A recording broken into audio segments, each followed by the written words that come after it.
Bonjour et bienvenue, c'est Bertrand, de la Fondation Magister, l'école des héros du monde réel, pour le 19e épisode de la série sur l'éveil spirituel et la sortie de la matrice de la perception existentielle, la matrice de notre propre création. Dans le dernier épisode, je vous disais qu'au début de notre chemin d'éveil spirituel, quand on commence à avoir des expériences de non-dualité sur la réalité, on ressent souvent de la résistance vis-à-vis de ce que l'on réalise. Mais cette résistance finit par lâcher avec le temps. Mon expérience passée, moi, elle m'a tellement retourné le cerveau à répétition, à différents âges, que je me suis dit, mais attends, jusqu'où ça va cette histoire-là? À quel point on est tous enfermés dans notre tête sans s'en rendre compte? C'est pas possible, ça serait quand même un truc aussi gros. Avec toutes les théories du complot, des pyramides aliens, de la Terre plate, de la pensée quantique, de la réfutation de l'évolution, etc., qu'il y a sur Internet, il y en aurait au moins une là-dessus. Et pourtant, on entend souvent parler de ces conneries bien avant d'entendre parler d'éveil spirituel. Parce que nos intérêts sont biaisés. On avance dans le labyrinthe de notre esprit. Il y a des choses qu'on est poussé à investiguer et d'autres qu'on n'est pas poussé à investiguer. D'une certaine manière, on suit des rails invisibles qui font partie de notre nature, qui font partie de notre drive psychobiologique. Et on énacte des patterns propres à notre forme de vie. Bref, quand tu en es à ce stade, au stade où tu crois encore que quand quelqu'un va découvrir la vérité, elle va se répandre automatiquement, c'est que tu n'as encore rien compris du principe même de ce que tu essaies de comprendre. C'est que tu n'as encore rien compris de la nécessité de l'encapsulation. C'est que tu n'as encore rien compris de ce que tu es, de ce qu'est la réalité, et de ce que ça a toujours été depuis toutes ces années. Tu n'es pas encore bien sorti de la matrice de la perception existentielle. Tu ne comprends pas encore l'ampleur de ce que ça représente.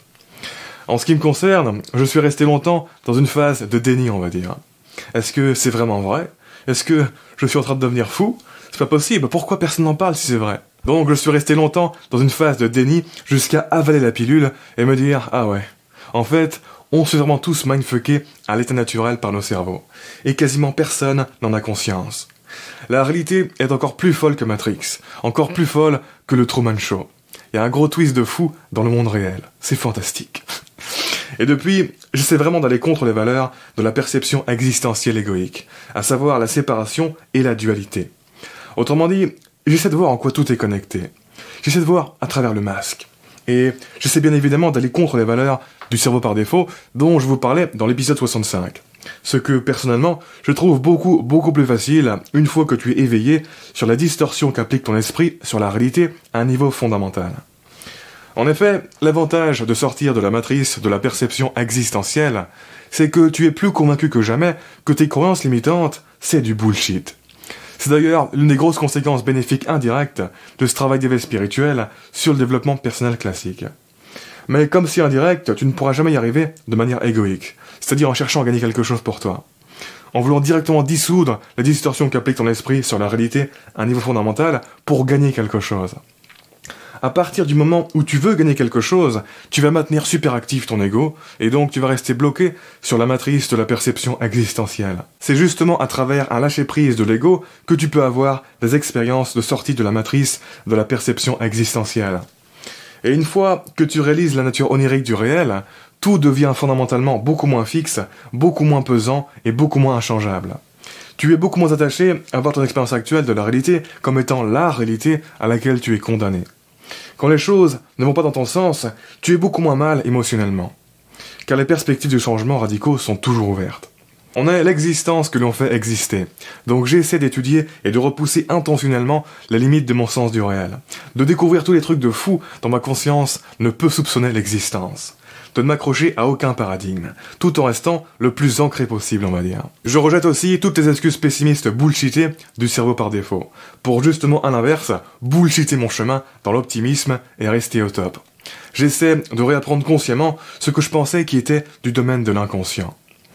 Le principe de l'optimisme inébranlable, dont je vous ai beaucoup parlé, et dont on reparlera encore, c'est en fait très rationnel, étant donné l'étendue incalculable de notre ignorance. C'est un état que je maintiens sans raisonner pour casser l'activité latente de ce système d'encapsulation dont je vous parlais dans l'épisode 64.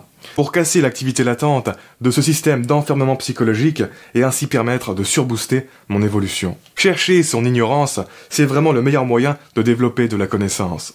Et j'espère vraiment que d'ici pas mal d'années, on saura vraiment sur le cul des choses que l'on ignorait de manière générale et des présupposés bidons qu'on avait, du genre, avec tout ce qu'on sait, ça se saurait si on ignore des choses. C'est tellement con quand on y pense. Mais qui saurait? Et comment? C'est comme si tu demandais à un personnage dans un roman ou dans un film de savoir ce qu'il sera à la fin de l'histoire alors qu'on est encore au milieu de l'histoire. Tant que l'histoire n'a pas avancé, il peut pas savoir. L'ignorance, elle est à de base du système culturel que l'on forme, pas la connaissance. Et le système ne fait que refléter sa connaissance et donc son ignorance. Il y a des domaines relatifs de la réalité que l'on explore à fond parce que ça correspond à nos drives psychobiologiques. Globalement, on est super avancé là-dedans. Mais il y a des domaines de la réalité où c'est le vide, où globalement on est zéro. Et c'est parfaitement logique. C'est beaucoup plus dur qu'on ne le soupçonne de sortir à la fois de notre système de connaissances, mais aussi de notre système d'intérêt, pour découvrir des choses qui nous échappent. Beaucoup plus dur. Les contraintes sont juste énormissimes. Les plus grands secrets du monde se gardent d'eux-mêmes. Et c'est pour ça que les personnes qui ont poussé hyper loin leur conception de la réalité par rapport à leur époque étaient souvent des sortes d'ermites mystiques.